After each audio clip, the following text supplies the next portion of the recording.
Hey everyone, welcome to the WoW Chronicles podcast, where every episode we look at what God's doing locally and globally to find ourselves in greater awe of who He is. And this is episode number, I think it's the 18th church I've been to in Waukesha, but the 19th episode because of that one random Illinois week. So here we are, and this is a bit of a special weekend because I'm doing a double hitter this weekend. I decided to go to a Saturday night church straight out of work. Like, you can see I'm wearing my St. Vincent de Paul shirt because that's where I work these days. And yeah, I got off work at 2:30 and there was a church service at 5 p.m. at St. Luke's Lutheran Church. So that is where we ended up today. And this was a really cool experience because I drive by this church all the time. It's like the big one that's kind of close to downtown near the library. And actually one of my favorite days of worship over Waukesha happened like right in front of this church. So it's a church that like I've passed by many, many times, but I've never actually gone inside. So tonight I got to go inside for the first time, and they have such a beautiful, beautiful sanctuary. There's flowers, there's crosses, there's stained glass windows, there's pews. I was talking to one guy in the service, named Ralph, and he was telling me that all of this stuff is relatively new. Within the last 6 years, they redid the interior, and they used to have a smaller chapel, but now they've expanded to this bigger chapel and have made things new and fancy. So that was really encouraging for him to tell me about that. And actually the Ralph guy, I actually went and sat like pretty close to the front when I walked in. And well, let's start with when I first walked in. So when I first walked in, there was two greeters, and one of the greeters' names was Steve, and he was like, yeah, here's the way in. And he showed me, and he was like, is there anything you have questions about the service? And because I told him I was new. And he just said, well, just so you know, like, we're going to do communion. So, just so you know, you're welcome to that. And that was cool. I think this Lutheran church was in the same denomination as the other Lutheran church I went to so far, which was St. Mark's Lutheran Church. And both of them have a policy of any baptized believers are welcome to partake in communion. And I've technically been confirmed as a Lutheran. So I have more ability to take communion in the Lutheran church than anything else. But that being said, it was really cool to be able to just hear right away that like, yeah, when communion happens, like you'll be able to participate. So really, really awesome. And then I went to the front, well, close to the front, right? So they had these front 3 pews. I sat in the third pew from the front, and nobody was in the front 2 pews. And really like almost nobody was in the front, like 10 pews. Like it was very much like all the people are just like sitting in the back. And that's definitely like a funny thing, because I remember back when I went to Lutheran church with my parents as a kid, like my mom would always want to sit in like the back 3 rows, you know, like there's like a fear of like going to the front sometimes in Lutheran churches, I guess. But it was funny because like it wasn't even that busy tonight because it was a Saturday night service. So I couldn't really tell you confidently what kind of population the church has as a whole based off of tonight because it's a Saturday night service. But tonight it was a more older congregation. So a lot more people, probably like 50, 60, 70, 80 in that age bracket. So definitely an older church that's more historically grounded. So I went to the front, and then when I was in the third front row, there was one guy in the fourth front row, and that was Ralph. That was the guy I was talking about before. And Ralph, he came up to me. Well, actually, so they had these things in the pews called like visitor books where you like sign your name and say like who you are. I guess you're supposed to like sign in every week, like that you came to church that week. So I was going to sign the book in my row, but then Ralph came up to me and he was like, hey, come on, just write in my book. Then we don't have to waste any paper. So we both like wrote in the book about like, you know, being there. And then after that, I started to talk to Ralph more. Sorry.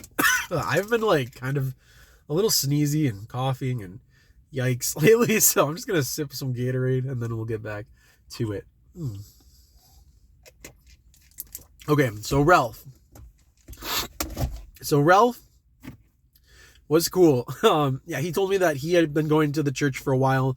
Now, I think he said 18 years because his wife, Mary, had, I think, been going to this church, and he actually grew up Catholic. But then his wife, Mary, brought him to the Lutheran church, and then he ended up liking the Lutheran church more than his previous Catholic church experience. And so that's why he ended up at this church now. So he was telling me a little bit about his history, in the church in that way. So after that, we move into the service, and the service was really kind of nostalgic being here. Cause again, like Lutheran is the denomination I grew up in, and this was a very much like similar service to the way I grew up. And like there was a lot of songs I haven't heard in years, but like back when I would go to my old Lutheran church, like I would hear these songs like all the time. Like one of the songs is "This is the Feast," where it's like, "This is the feast of victory for our God. Hallelujah, hallelujah, hallelujah." Like that song was like, that was like a song they sing all the time in Lutheran church, and it was really crazy. And I think like something I was realizing in this service today is like a lot of the lyrics in the hymns are very, very rich lyrics. I think like what's always been a struggle for me with the hymns is just like they're sung in such like that monotone voice of like la la la la la la. Like it doesn't like, I feel like it makes it difficult for the words to resonate on my heart because of the tone that they're sung in. But like the lyrics themselves are so powerful. And like I'll talk about some of the other songs they sing in the service too, but they're just very, very rich lyrics about calling God's people to worship and calling out God's character and what he's done for us and what it really means. Like, I mean, just that song, like, this is the feast of victory for our God. Like, you know, just singing that, like, we get to feast and we get to partake in God's victory.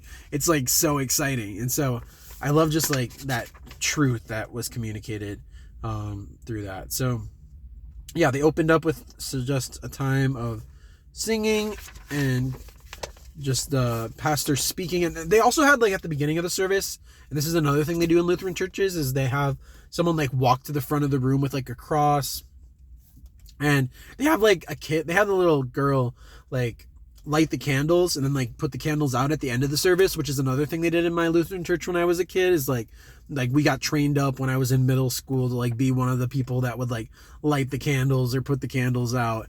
And yeah, that's really cool that they like empower young people to be a part of their ceremonies. So anyways, after that, then they moved to more prayer, and then they had 3 readings, right? They read from 3 scriptures in the Lutheran church every week. And like, usually like in my experience, like a lot of the time the readings are, they'll have an Old Testament reading, and then they'll have an epistle reading, which is from like one of the letters of Paul, and then they'll have a gospel reading. But here specifically, like all 3 of the readings were from the New Testament.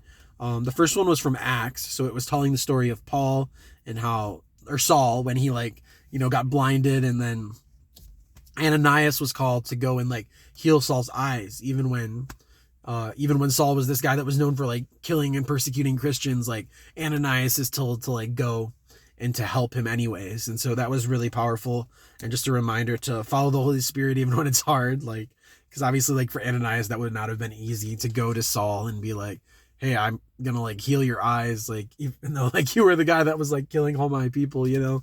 So really, really cool, and just profound to remember that, like, you know, Christianity's beginnings with Saul, like, you know, he was like such an enemy of God, and like yet he's the one that was like a pioneer for the church. And so really miraculous to just reflect on that. Then the second reading was from Revelation 5. I love Revelation 5, probably my favorite chapter of Revelation. I've written songs based on it, and it's just the one that says like, you know, worthy is the Lamb that was slaughtered to receive power and wealth and wisdom and might and honor and glory and blessing. And every living creature in the earth and the sea, they're all singing blessing and honor and glory and might to him forever and ever. And so it's just like a beautiful picture to see God giving the praise that he deserves. And then the gospel reading, and the sermon was also based on the gospel reading, was about, oh man, going for more Gatorade. Man, I have just been so short of breath and energy today. Okay. The gospel reading was about when Jesus appears to the disciples at the end of John, when they're going on the fishing boat.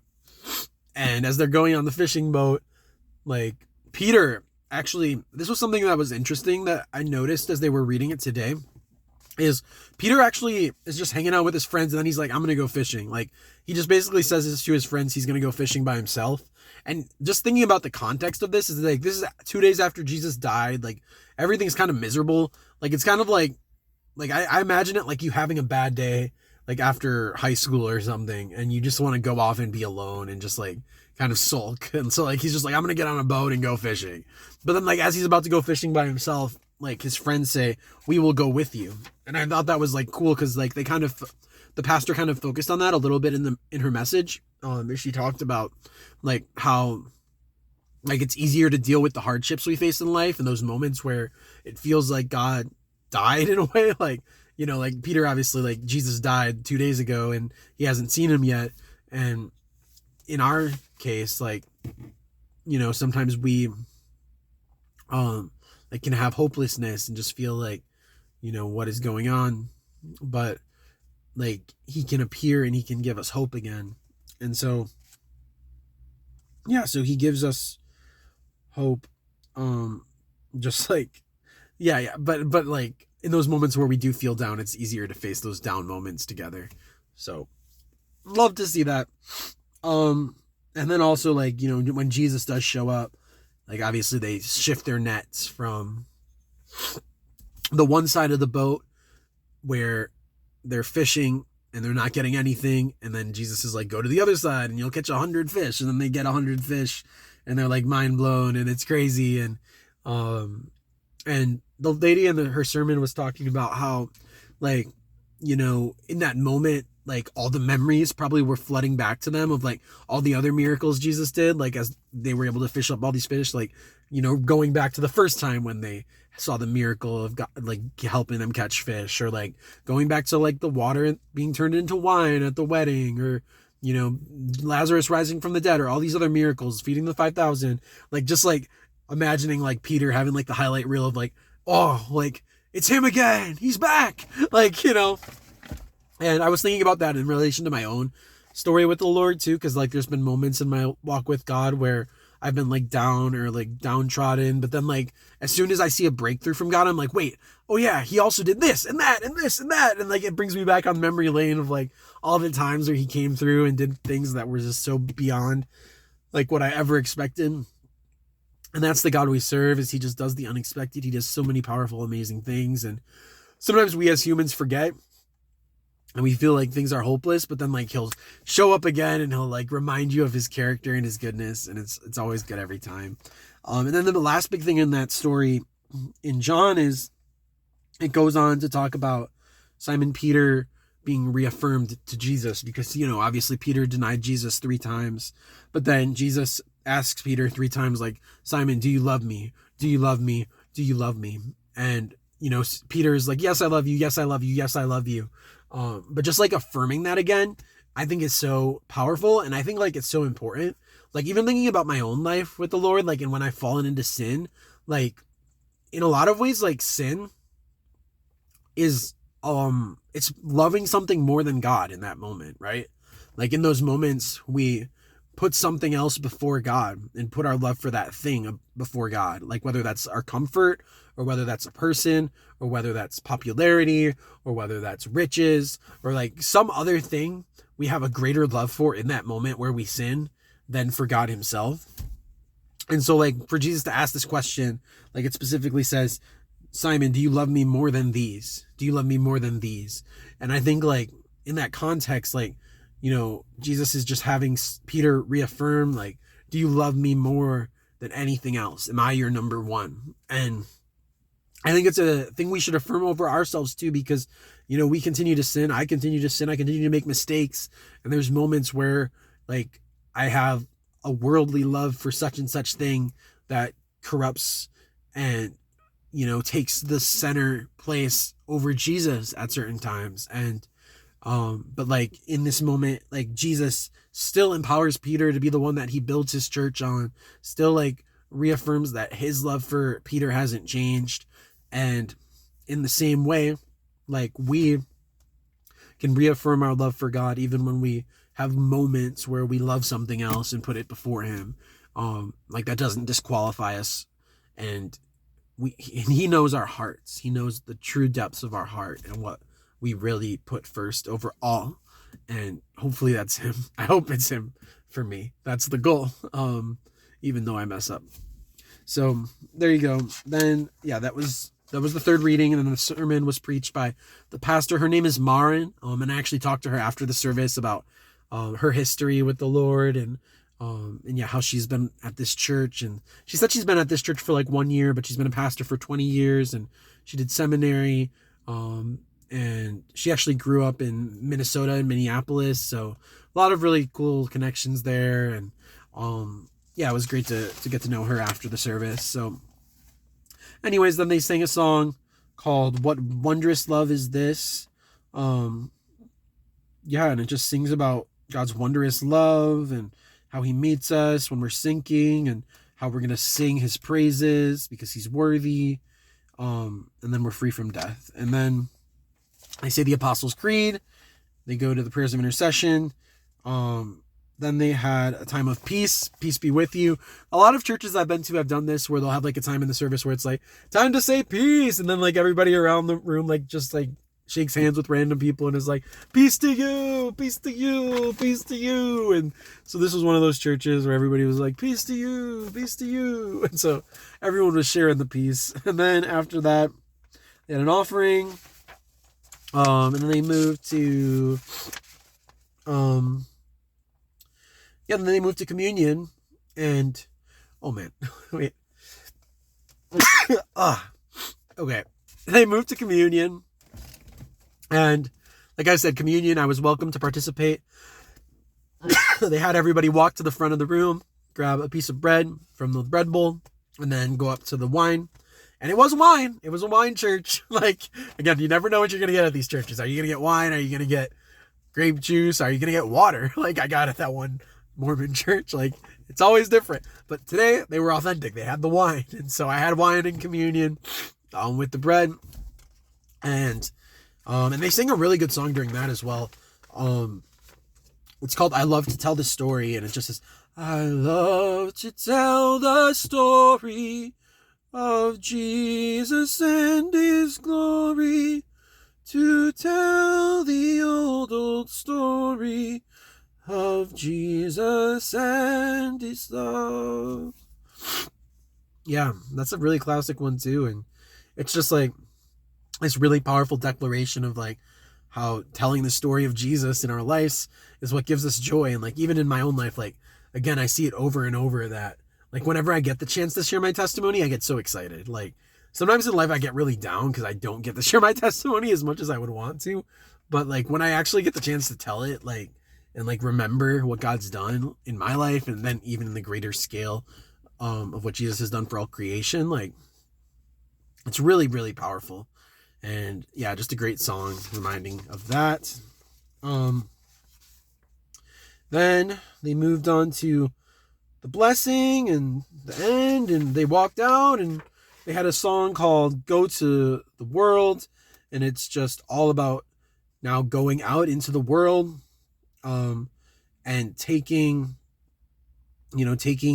everything we experience with the Lord with us, and yeah, just sharing it with other people, and so it like ended the service with like this gospel call of like, go tell the world now how cool Jesus is. And so that's what I do. That's why I'm here on the podcast, to tell you guys how cool he is. That's more or less it. But they did end the service with announcements after the final song, where they were talking about a man who had died. A 37-year-old man from their church actually died this week in a work accident, and he had 2 7-year-old daughters. And so they were asking the congregation to pray for that family, because obviously that's got to be hard for anybody, like, for anyone to die at 37 in a work accident and then have their 2 daughters without a dad. Like, those 2 daughters are going to grow up with some trauma, but I just, we pray that God would meet them and help them to grow up. And I love that the congregation like brought that into the, public eye to say like, like they could have just ended the service when they walk out of the room, but they're like, no, we want to acknowledge like someone from our congregation has passed away, and his kids are obviously in a hard time. So be praying for them, be thinking about them. It was very heartfelt. And also when I talked to, Ralph, the guy earlier, and Ralph actually was the one that did the readings too. He read the scriptures about Paul and from Revelation. So shout out to Ralph. He's a good reader. And actually, it was cool. I noticed in the brochure for the church that the same role that Ralph did tonight, like reading those passages, is actually done tomorrow morning at 8:15 by this lady named Diane Voigt. And Diane Voigt was actually one of my teachers back in high school. So this was like her church, I guess. I got to go there. But yeah, she's one of the readers at the church tomorrow morning. And so it's kind of funny. I came to the night service and met Ralph instead, which was cool. I loved that I got to meet Ralph, but it's cool that my old teacher is still like, sharing the gospel on Sundays as well. She was a great lady. She supported me on some of my missions as well. So shout out to Miss Voigt, woman of God. But the other thing I was going to say about Ralph is just like, he told me that his wife Mary was sick today because she's had really bad arthritis recently, and she's like in her 80s now, and he just said to pray for her as well. So for any of you guys listening, send some prayers for Mary and her arthritis, and for those 7-year-old girls whose dad passed away, just that the Lord would meet them, comfort them, bring them peace. Otherwise, I also got this sheet that I saw in the lobby. It says worship reflection, and it's just like, it basically just like has questions about the sermon and like your favorite parts and how God spoke to you in the sermon. And like, the reason I got this is because like growing up in Lutheran church, this is something that I had to do every week. Like when I was in middle school, like I had to like always every week you had to take a sermon notes and like turn it in.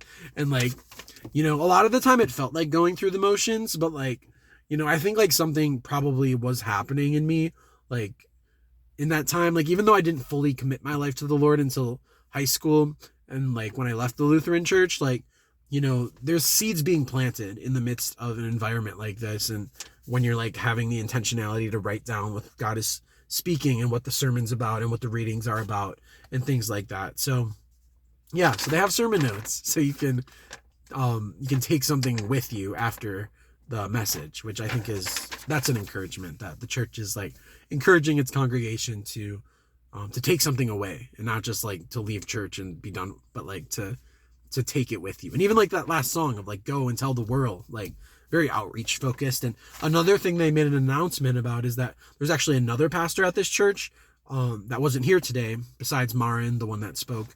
And that other pastor is currently in Tanzania, which is a country in Africa, and they have like partner churches that they serve with in Africa. And so that was really cool. And when I talked to Marin at the end of the service, like the pastor, it was cool because like I was able to tell her about my experiences overseas in Ghana and like all the other countries I've been to, and just how cool it is to have a heart for missions. And I also told Marin about the church tour and how I'm going to different churches all over Waukesha, and it's so cool to see God show up in different denominations and different contexts. And so it was just nice to have a nice little Saturday night spent at a local church and see God on the move. So that's what you got for today. I don't really have too much more to say, but I would recommend that anybody go check out St. Luke's. It's a nice little cozy place and beautiful interior, and God's definitely doing things there.